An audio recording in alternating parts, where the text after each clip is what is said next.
I've been seeing quite a few videos recently about like the state of the UK and how it affects, you know, people who are actually going after life rather than just letting life happen to them, you know. And I do agree with a lot of what's been said, you know, like particularly today's government, but government in general over the last 10 years I've been in business has been pretty shambolic, to be honest. You know, higher taxes and all this type of stuff. I think more important than that is that there seems to be some sort of broken spirit of the people in the UK that like they've lost that will to get up and drive towards their dreams.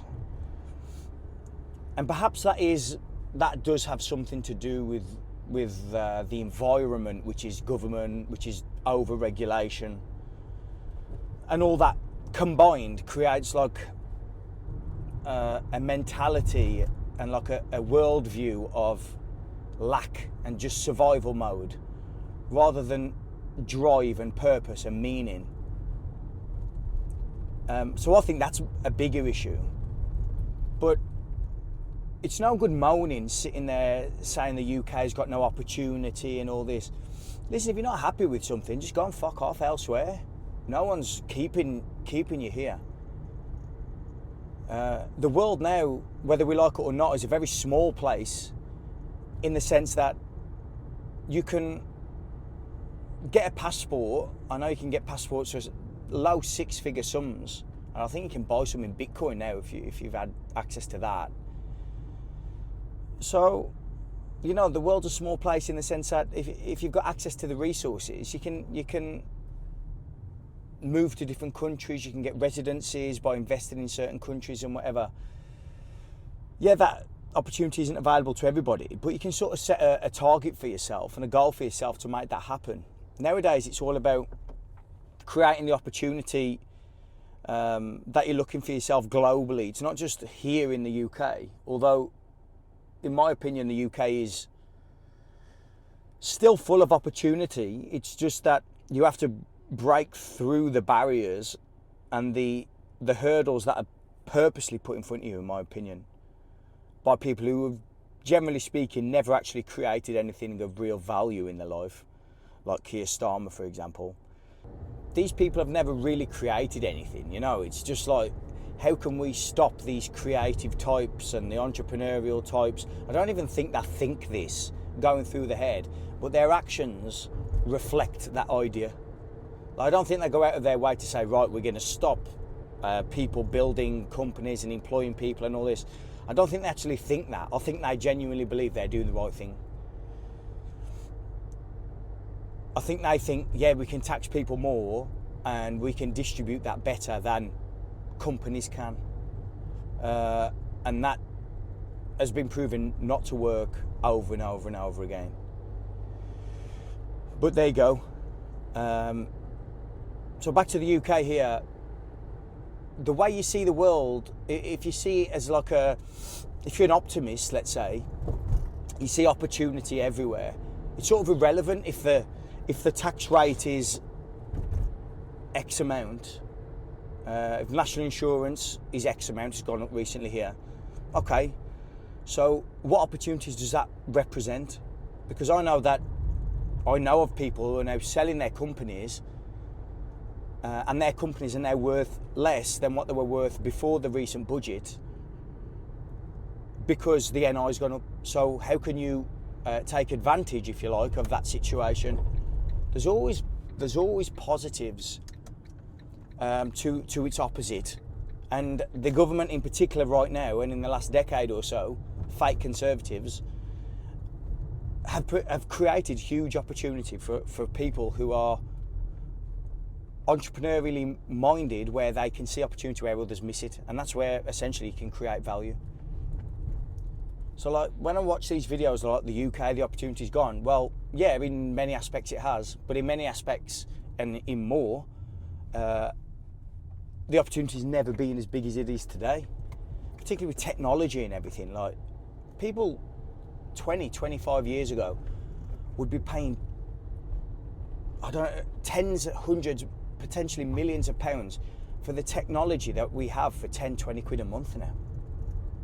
And yet we all moan, and people can't see that we're living in prosperous times. And that's because probably we live in our little bubbles and we've all got our biases and whatever. And I can be pessimistic at the best of times, particularly when I see these people who don't create anything, taking people's money from them for which is essentially their time. When you look at the metaphysics of it, you're essentially taking people's time off them. I think I saw a statistic that you work for between 4 and 7 months for the government a year.